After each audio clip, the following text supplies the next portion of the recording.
So let's go. So, ladies and gentlemen, welcome to another week here at the RGM Experience podcast with me, Carl Maloney. How you doing? You're on 8. Today, ladies and gentlemen, and as always, every week we're here to share stories within this music industry of ours. And today, ladies and gentlemen, we've got Nate, Colin, and Jamie from Vida. Hey, up.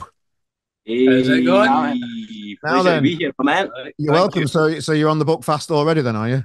Oh, sure, right. Always. It's Friday. It's Friday. Yeah, if everybody, we're not recording this in the morning, Earl. It is a Friday afternoon. It's been a long week for us all. You deserve a bit of Buckfast, don't you, lads? Exactly. So that inspiration, man. A bit of inspiration. Yeah, there we go. So yeah, so it's always nice to have a band on his hands. And Vida is a name I've been aware of for a long time, and I think it was. I'm trying to work out the year, and I can't really remember. It was about 8 or 9 years ago. We had Vida on an RGM gig down at the Washington in Sheffield many moons ago, and you came down all the way from Scotland and played our little gig. That was a good night, I think, from remember. I know I had some booze and that, but it was a good. We did. We were building. We were trying to build a sort of relationships with folk back then, and we were going hard. We were just playing. And we obviously met folk like yourself, and it was all memories we built. They were a wee bit blurry memories, I'll be honest with you. But it was all great nights, and you know what? It's been amazing so far. Like it's been great, man. So yeah, Nathan probably remembers more than I do. What can you remember, Nate? I can just remember trying to get home after the gig. And driving back up the road, man, it was absolute Baltic, man. In the van, we didn't have anywhere to stay that, so we do after it. And it was frozen in the van, and it was jumped in the van on the way home, and it was and we're still here to tell the story. And you're still going to tell us, so yeah, all this type. So so longevity in the band is difficult, and I know you've had a few lineups on the way because I don't think it was quite long after when the band kind of like slowed down and wasn't around for a bit. What happened there? It's pretty much a bit of hiatus, Yeah. But we're really, obviously, the few tensions of what happens within the band and out with the band when you're trying to do your best. Everybody's trying to do their best and get to where they want to be. And if you all kind of align and all kind of do the same thing, then it obviously causes friction and it's not easy to kind of navigate it. Yeah. So I just had a wee bit of discussion, I sat down and then chose what was best for us and then move forward. And obviously COVID hit at the same time, which everybody was locked indoors anyway, so it was kind of like incorporated the hiatus with us. And because we were kind of in hiding anyway, we said, right, we'll go away and build our own studio. So we started working on building our own space with a control room, a rehearsal suite that we could go mic up and turn it into a proper recording studio. So I just worked our way through that and then come back, re-recruited the man himself here, CD, and a new bassist as well, and a new guitarist with Jacob, and pretty much just worked away, and we've been crafting away in here, and just trying to get back out on the road again. Yeah, well, I do remember seeing the socials a little bit. It was a little bit, it was quite public, the breakup, wasn't it, a little bit? How do you reflect back on that? We're in our youth, we're all passionate, man. That's thing. Listen, one thing I want to put out there is we are all good still brothers. Everything's still fine, there's no bad blood. And we still encourage Jimmy to make music. You know what, Carol, you'll have met folk before who are passionate and love what they're doing. Sometimes it clashes, and you know what? Hindsight's a great thing, but everybody's moved on in life and we're all happy and we're good. So, for a reason, no dramas, man. We like to be nice and just it's all about love, man. It's all about love. Exactly. It's not about fighting. So it's too much war in the world. There's more about peace. That's what you're all about. Well, I'm a bit of a nosy bastard. I'm just going to hang around it for just one more minute, if that's all right. Just hang around. I know. But so these differences can happen in bands, and being that tight and being on the road and having the problems that everybody has in their life going in around them, having your own personal life, heaven forbid, it can be difficult in a band, can't it, sometimes, if things are clashing and you've got stuff going on in your own world and you maybe don't see eye to eye on things anymore. It's the real world, isn't it? That's it, man. It's we all grow, we all change as people. So it just happens, and we try and keep everything moving as sweetly as we can. And if there's too much carry on or too much friction, we need to try and get away with that.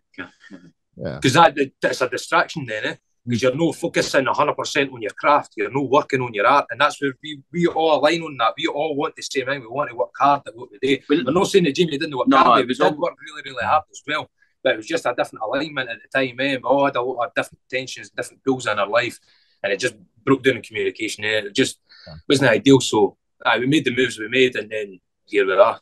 Yeah, but it was so nice to see that logo back again and alive on the socials. Thank you. It's good to be back.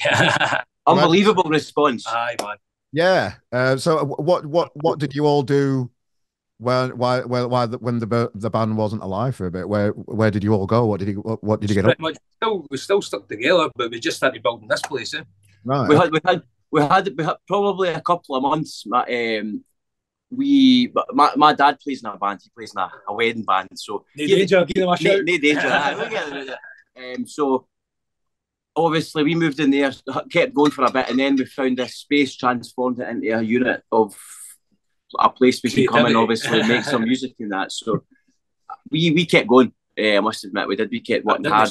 It wasn't until we really got the folk like Colin, Jacob, Evan in place that we were like, right, you know what? I think we need to do Vida again. That's what we need to get back going. You know, it was we kind of pondered we going with a new name. Me, myself, and Nathan. Obviously, we're sort of writing the songs, and we felt the songs were Vida songs, and that we couldn't put it or label it on anything else. And we wrote majority of the songs, you know, and obviously Jamie's songs were some amazing songs, but obviously we had songs that we thought we know what we can play and we can make our own again. So.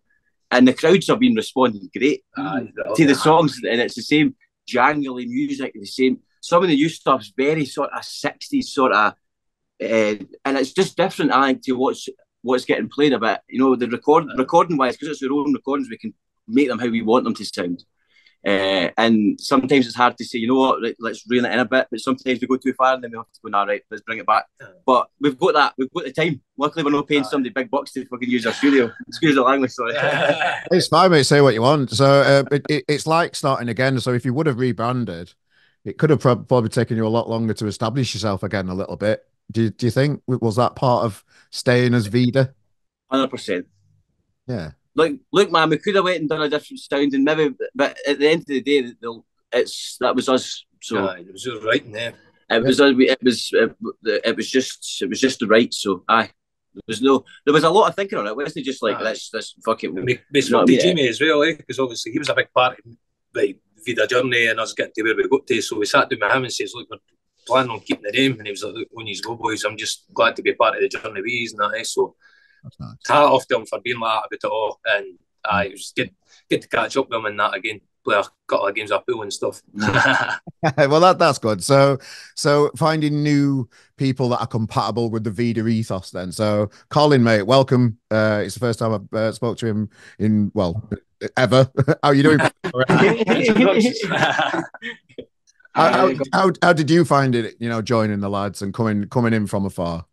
It's been a smooth transition for me. Like I met Jamie first of all, and we had a wee jam down at your old place, and then just kind of all got on. So I came down and met the rest of the boys, and I think it's clicked. It's the first rehearsal really.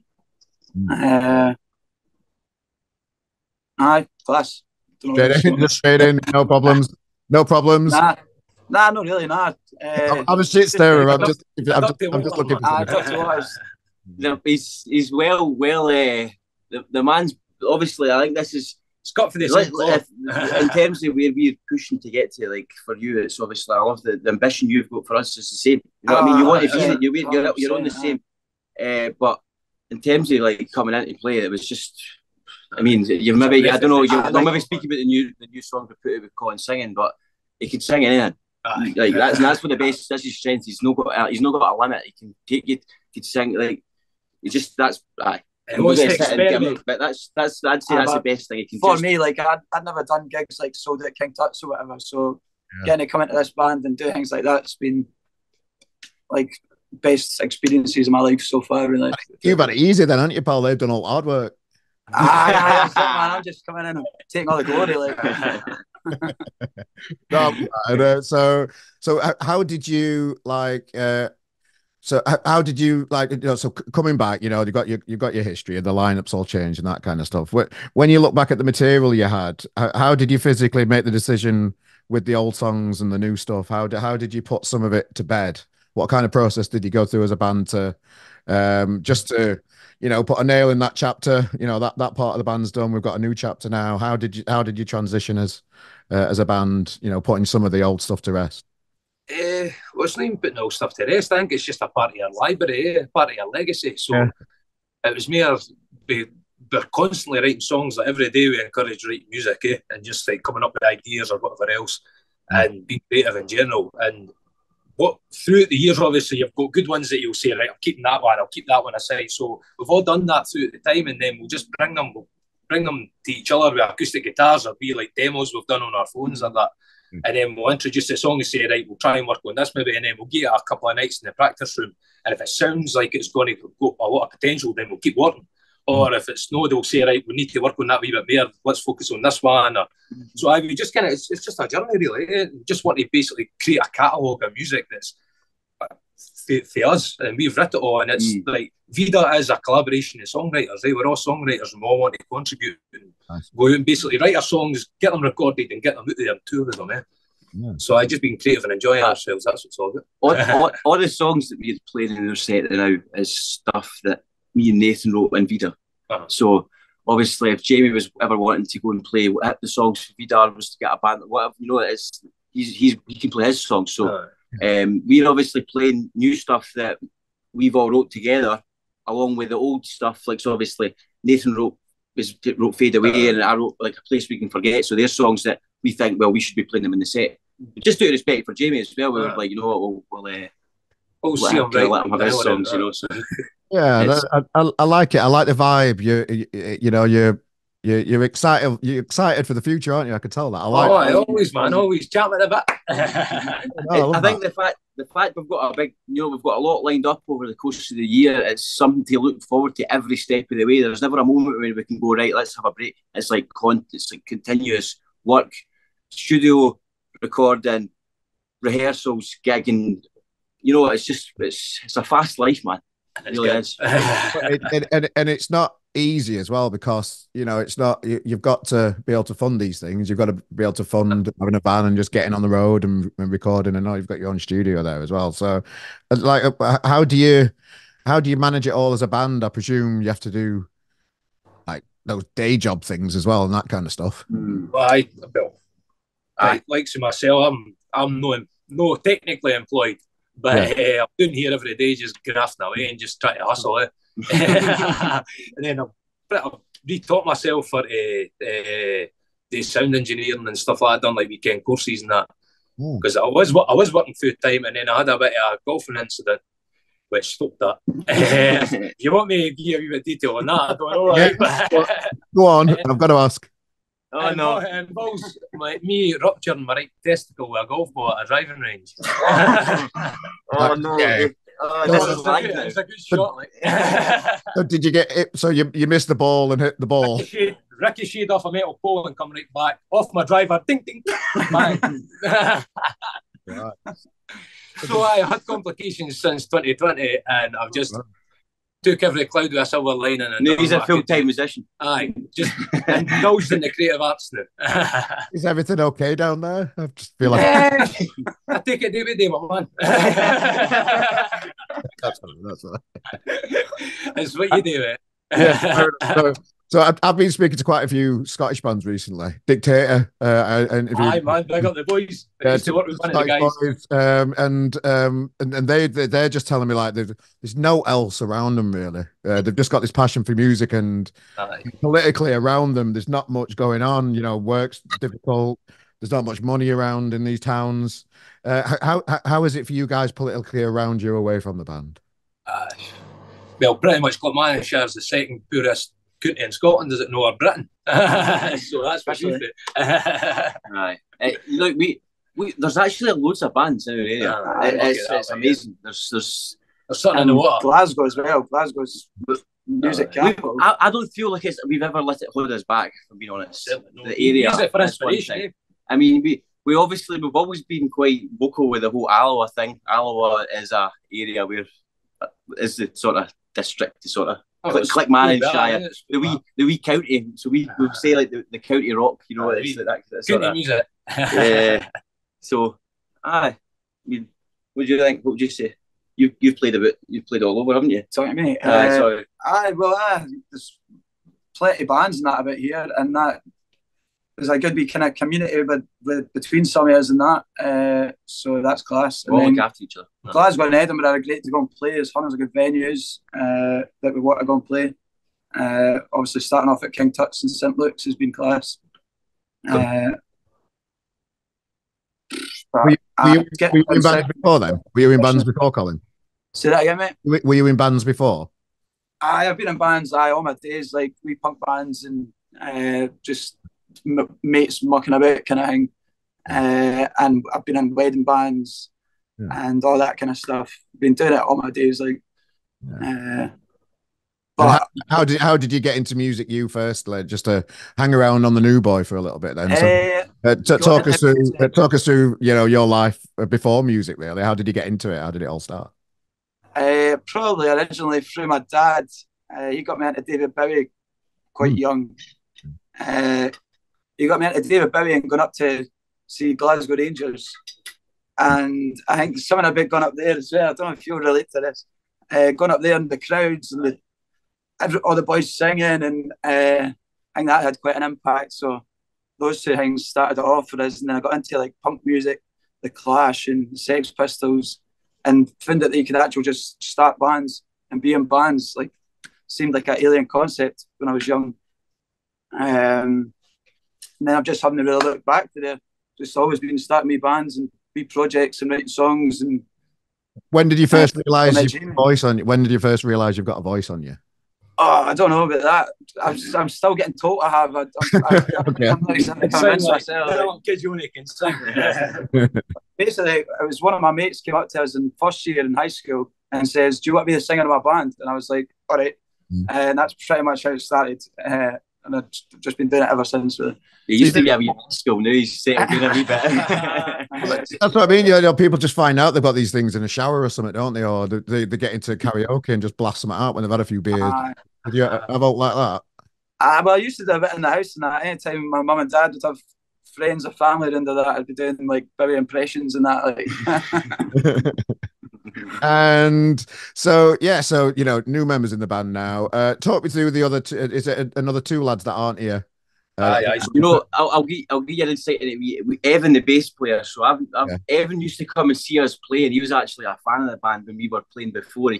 He was a bit younger, and one night he got into a gig. It was older, and he was pure buzzing about it. He was like, "I got into an older gig," and then one night we were having a drink up at the Royal Oak, which is the local bar in Alloa.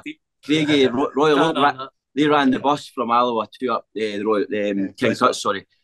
But anyway, it was just pretty much met Evan up at the Royal Oak one night. We come down here. I says to him, "Look, we're looking for a bass player," and he says, "I'm going to be your bass player." Then wrote his name up on the wall, Evan Cameron, bass player, Vida, and then that was it for then on. It was like, right, this guy's just said he's coming in, so it's happening, and he's been absolutely brilliant. He's just he used to actually be the singer in a screamo band, if I'll be honest with you. Like, we've got a lot of diversity going on in this group right now. But also like Gil Scott Heron. He's got great music sense. Such a broad taste in music. Very similar music sense to us. Do you let him do a bit of backing vocals on that then? It goes away with Fade Away really good. We're going to wait for album 7 before we get into that, to be honest. Concept albums, But no, and then Jacob's obviously been our best mate for a while. He was Nathan's guitar tech / roadie for a while, so he come in naturally, and he's brilliant. So. And he's got a good voice on him. We're going to be like the sort of the Eagles sort of. We want to be very hard. What's the word for it? You know, get the harmonies and just melodic music and that sort of thing. So. Right. Well, I do like to give the other members that aren't here a shout out on these interviews. So let's have a bit of fun with it. So tell us one thing that each member that's not here brings to the band, and tell us one thing that you'd change about them if it was possible. Yeah, I start with Jacob, and I would rather he was on time and take fucking right, fair enough. Years to do everything. That's me putting mine in. No, that's fair enough. What strength does Jacob bring then? He's an amazing guitarist, and see, he can enthusiasm. He can write a song literally in a second. He'll say, "Listen to this. This is a James Brown song." I just writes about 5 songs in a minute. He's amazing, but great guy. Have a book. You need to have a book with him all the time and say, "Right, read the new." Okay, so are we exaggerating by 5 songs in a minute here, or what? No. Honestly, he's like a genius. Keep up with him. He's honestly really, really good. It's hard to drum along with at times. I don't know where he's going with the song. Class. And the other one then, so what strength? Evan, yeah. I'd like to change about Evan. He's a Celtic fan. We're all trying to be perfect. We had Dictator on there, big Celtic fans. So do you have a laugh? I know, man. They're good boys and still. We had no grudges with that stuff. Like, music stands above all that. And Evan just brings so much thumpy, level-headed as well. You know what I mean? He always brings a really good, from my point of view, he's always a really good, nice suggestion to something to sort of level the ground out. And his bass playing ability is amazing. So ideal class, and he's picked the right kind of tone and all that. He's got a half that bass. It's just the flat wind and that is like it's class. He's messed about and he's sort of experimented to find what he likes, which I like. He spent a bit of time on his instruments. Yeah. Well, let's have a little bit more fun as well and turn it on you guys that are actually here. So if you want to go around each other and say your strengths and weaknesses in front of everybody, that'd be quite nice. Let's start with you, Jamie. So, So, would you want me to have? A strength and a weakness of Nate, and the same with Colin, and then we'll go. Nathan's strength is probably how he's a motivator. He's the guy who is constantly just reminding us of what we can achieve if we work hard enough. He's good at keeping things moving, and that like we can have wee ideas. And he usually gets the ball rolling. He's probably a big part of the reason why we've achieved a lot of why we have, in my opinion. Because if you believe it in your mind enough, then it will happen. And that's something he's always pushed on us. And if there's one thing I would change about him is he's a bit hot-headed. Nate, we used to call him Debate Nate because he loves to debate stuff, right? But you know what? He's got a great opinion on loads of stuff, but sometimes he just needs to realise it. Yeah, okay. Listen, he'll probably say the same back about me, so you know. We'll give him the chance now. Go on then, Nate. Take it away. Right, well, one thing I don't like about Piggott. Sometimes he gives it gutty with enjoying himself. It's not a dislike it, but I just think sometimes you can make wiser choices. That's all it is, but it's not a bad thing. It's not. I wouldn't say it was a. He's like my big player. That's the way it is. But I love the fact that he's as passionate as me, and see with Colin, like see having folk there that are able to help facilitate your drive as well, and help say right. Like, I've got this idea, right, come on, let's bounce off each other. That's been one of the best things. And it's like, as I say, we're all cut for the same cloth, so we all really, really want the same thing. We just need to try and put the power into a direct place and focus the energy and then get it to the places we need to get. But it's like, we're all creative, so we're all for he day. So it's trying to grab it. It's like, imagine trying to get a bag of balloons and grab them all and start all the way. That's what it's like. And Colin, tell us about the other two then. Dish the dirt on the other two a little bit. I think you've heard it all, but they two, like Jamie, isn't it saying likes to go a wee bit rogue on the plans sometimes. We've been practicing a set for 3 months. To get to that gig, and then he just goes, this is the way it is, isn't it? I'm not trying to make you break up again here, lads. I promise you. I also thinks he's the singer in the photos that we take. Right, okay. Does he like to stand in front? Big handsome guy. But other than that, it's pretty much all good. It's amazing that you've built this amazing studio that you're in now, and I can see you've got like a calendar behind it. Is that tracking your album in the background? Is that what the channel? Yeah. Okay, fair enough. I'm not zooming in and out. You know, it's all abbreviated, man. Oh, right, okay, fair enough. Fair enough. So tell us about what has this studio meant to you as a band? How much is it supporting the development of it? Priceless, man. It's just it's a meeting place. It's like the HQ. Everybody turns up and does a bit, and we're always working on stuff. As Nick says, we're always making songs and working on ideas, and we couldn't really do that if we didn't have this place. It just gives you the luxury of time and to be able to try things and make mistakes and be experimental.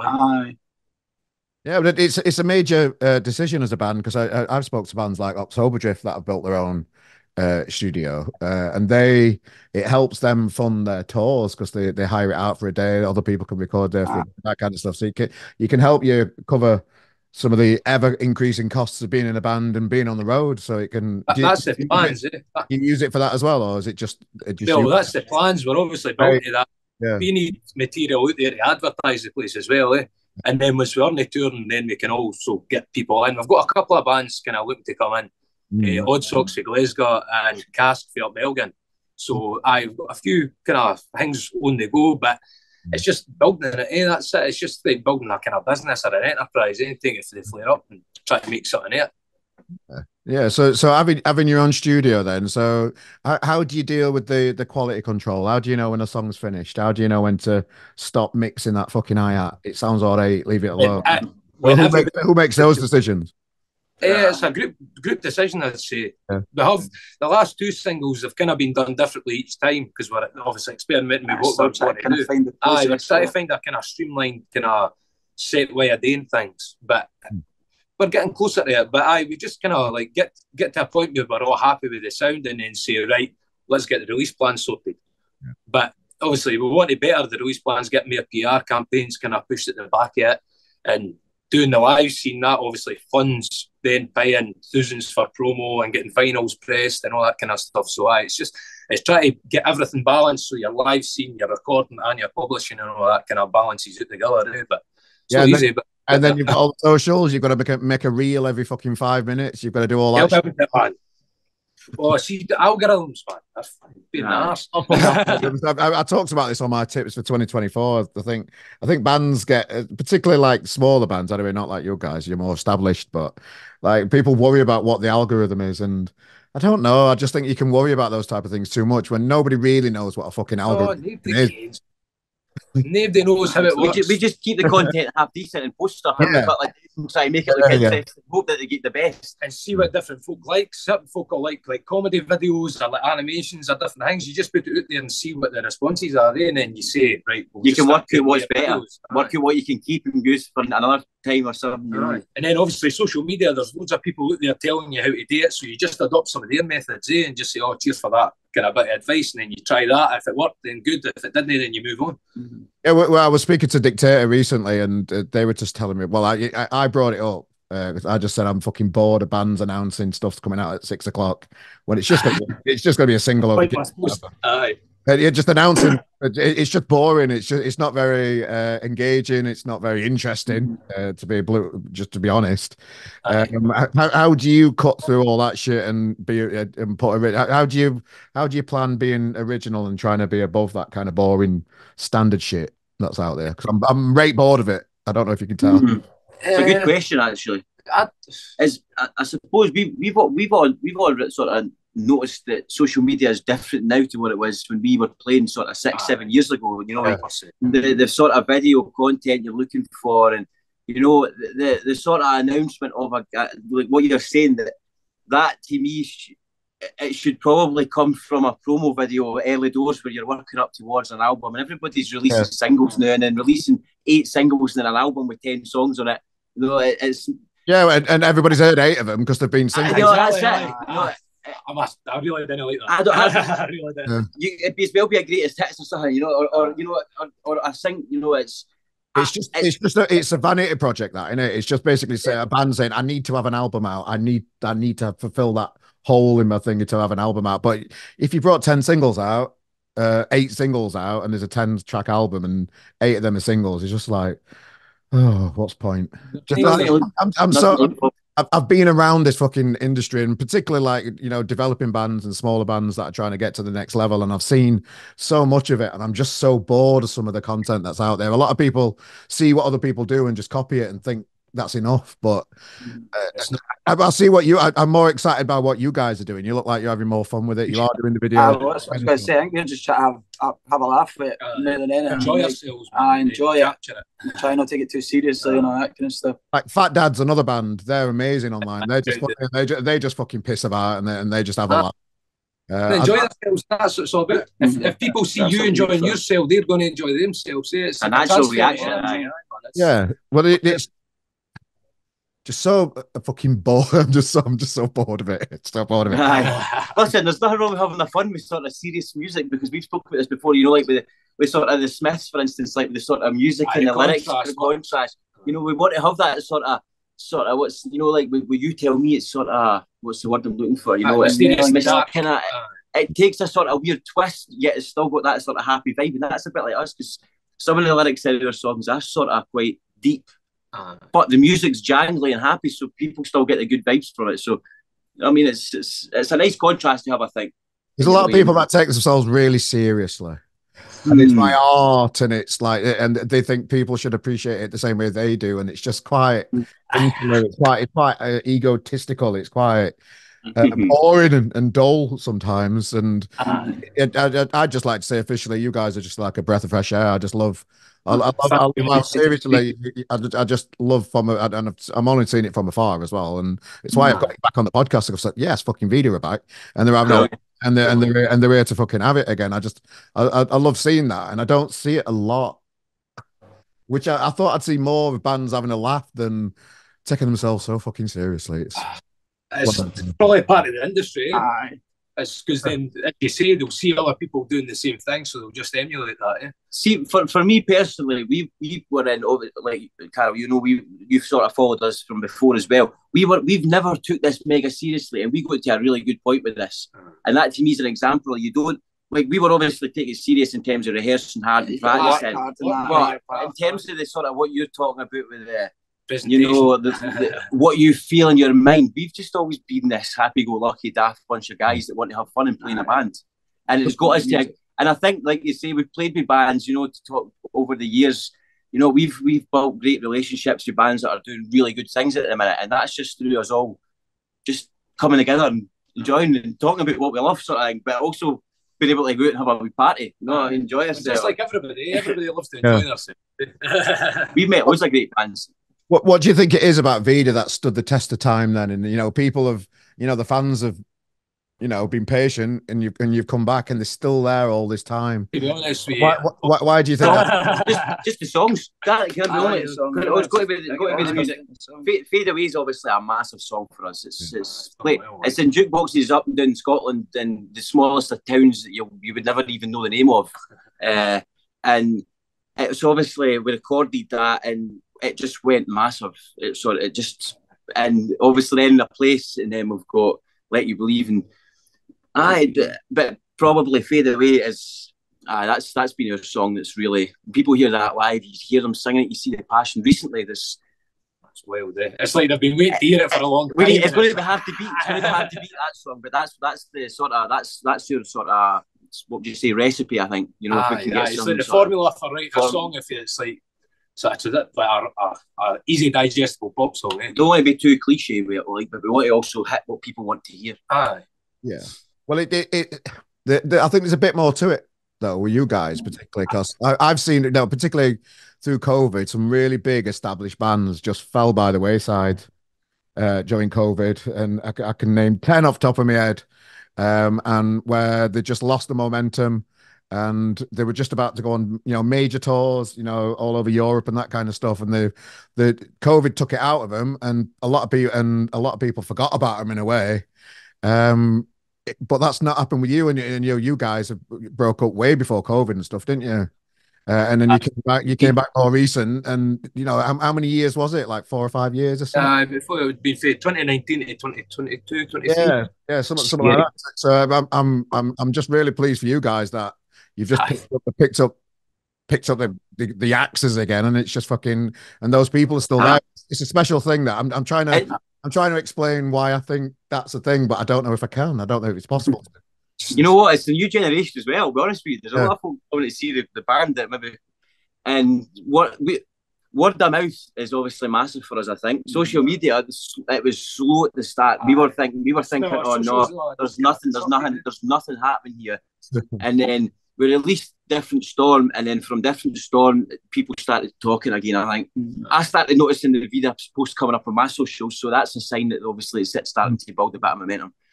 And then King Tut's was crazy. Like other than family and friends, I don't know. It's amazing. People travel from Liverpool, people travel from Elgin, people travel. There's still people who want to hear Vida, and that's I don't know where that's come from. That's what makes us want to do it, though.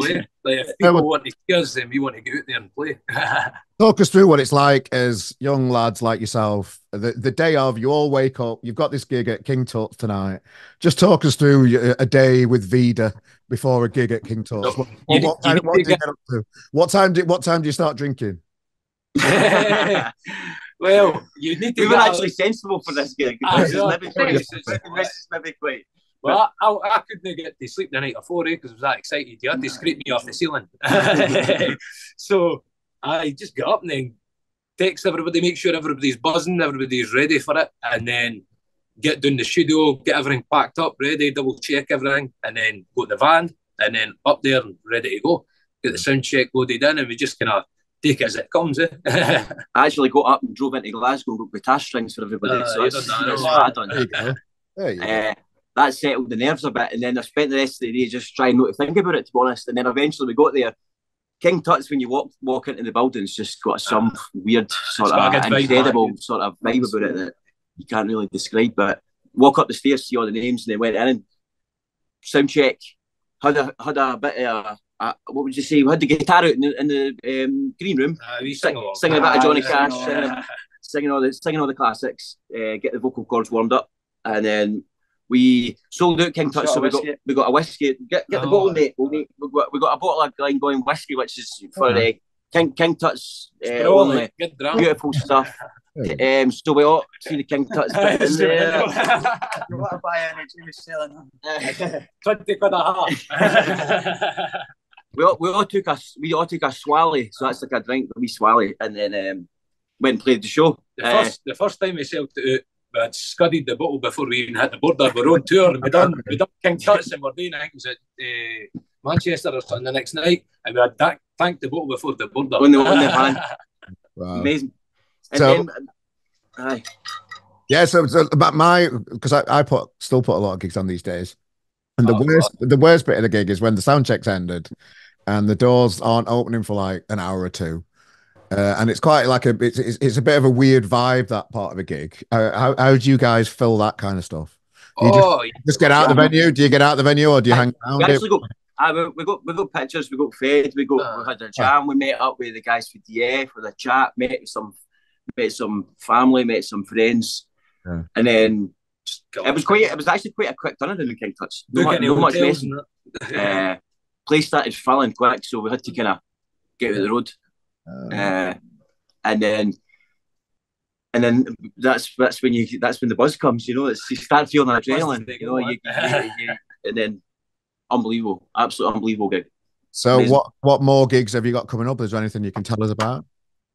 So we've got on the 17th of May, we've got PJ Malloy's, which is in Dunfermline, Scotland. Maybe for me, so I were playing there, and then we've just announced a tour with Jordan Allen and boys, the Deanies. So Jordan immigrated there to Australia for a while. We done gigs with him back in the day, and we all stayed connected, stayed pals. And there was a band called the Deanies. They're all immigrants as well from Britain. And they basically formed over there and started doing kind of touring circuits. And I'd been on Instagram seeing the two guys, and Jordan was looking for gigs. So I said, you heard of the Deanies, give these boys a shout. So they went away, gave them a shout. So Jordan went and started touring with the Deanies. And then they said to me, look, we're coming back to Britain. We want to get a tour, like a shared headliner together. And we're like, why no, man, it'll be a good laugh. So we've got Glasgow, Manchester, Birmingham, Dublin, Hull, Doncaster. And we've also got We've got a couple other dates kind of floating. Things. Yeah, okay. So it's filling up. Your diary's filling up for. Certainly is. And when are these dates again? You say? So that's in June. So we're playing Doncaster the 14th, Tuts the 21st, Manchester 22nd, Hull 23rd, Dublin on the 27th of June, and then we don't know about 28th, and then 29th it's Birmingham. Right, nice one. I can't wait. I'm looking forward to Dublin. I've never been to Dublin before. I'm looking forward to it. And what about this new album then? Oh, it's in the works. Been in the works for too long. Whenever like you were saying at the start about that hi-hat, we just can't get the right hi-hat. Oh, okay. Okay, fair enough. But we'll leave that there. We'll leave that there. So there's a lot going on in the band. The enthusiasm is still there. Just what more could you be doing now than what you're doing now? I don't think there's anything more you can be doing, is there? I'm just trying to pick and call you lazy bastards, but I can't. The only thing I would say that we could do more is if we were all no working for a month. If we were all go in like earn a wage and then have to come here secondary, if we just all focused our energy down here, it'd be amazing. One day I'll get there, but that's what we're working towards. We're working towards giving everybody the creative kind of freedom that they deserve. Yeah. So we've spent probably majority of nights 6 till 9 maybe down here. So it's minimum of 3 nights a week. And plus you're always writing your own time. Obviously, I've got the guitars through the just we sit in the bedroom, try and write a wee song, bring it down here, see if the boys like it or not. Nathan's the same. He's always writing. Colin's got a couple of songs there that he's writing. So I think for us is having the set there, but also making sure that we're working on new stuff rather than just constantly playing the sort of old, because you can get a bit, not bored of it, but just, you want to keep stuff fresh, constantly keeping the music updated. So, yeah, hopefully we can get the album recorded. We've changed the recording style, actually. We've been recording live. Okay. We've been recording live, all playing together, sort of just trying. Nathan's been he's been mixing it all. And I think it's catch more of the energy rather than everybody individually tracking. And there's a lot of great albums. You listen to kind of modern music and the way it's recorded is isolated track. So it's just a drum take, a guitar take, a vocal take. Yeah. Whereas back in the day, if you listen to like Glenn Johns, the way they guys used to record, it was a full session, and then you would take away a look at it and then overdub bits and then you'd release it. So I'm looking to experiment into that kind of side of things and take that method on board and then adapt it to kind of more modern ways of working. So it's good. Oh, well, it's amazing times, and I'm really glad you're back, lads. I love your enthusiasm. I love everything that you're doing. I live in Manchester now, so I'll get that Manchester date off you, and we'll have some of that. Get you on the guest list, man. And is there anything that you'd like to share with the Vida fans that have joined you again after all these years, just to leave them on a little message, and then I'll let you get on with creating some more tunes? I would just like to thank everybody, really genuinely. What I feel like, I want to create happiness for folk, create memories for people coming to our gigs, bring folk together, and music does that. You know what I mean? And we also want to keep connected with folk and meet them, and we're still very, we're very humble. We realise where we are, but we also realise where we want to get to, and we need the fans there behind us to help that and push us and listen, stream the music. I know that people don't buy records as much, but see streaming. Just for me, just thanking everybody. Thank you. Big thanks to you, T, for getting us on this podcast. You're very welcome, lads. You're very welcome. I celebrate the bands that I see working hard online, because that's basically where I tend to live most of my life, trying to sort all this RGM shit out. Trying to keep up with it all. There's just so much going on. And when I see a band standing out and just proper enjoying it, I want to catch up. Go on, what amazing. But I've been watching some of your stuff as well, man, and it's great. You've really, really, from when we were first spoke with the sort of RGM to now, you look like you've really grown, and that's great that's a great platform for us to be involved in. So you're doing great things for the music scene, I know. Never leaves you, mate, does it? It's a lot of work. I wouldn't do it if I didn't love it. Yeah, I appreciate your honesty as well. Well, yeah, you've got to be, aren't you? I live in the real world, and and people appreciate that too. I kind of try and treat RGM has been in a band, really, you know, just trying to find different pockets of people that are interested in music and introduce bands to those pockets, and just, I don't know, we just do what we do, don't we? Music brings people together, eh? Yeah, that's a nice way to leave it. Like, so Nate, Colin, Jamie, thanks for joining us again. Keep up the good work with Vida. It's very impressive, and I look forward to the new album one day. Hey, boy. You might get 8 seconds.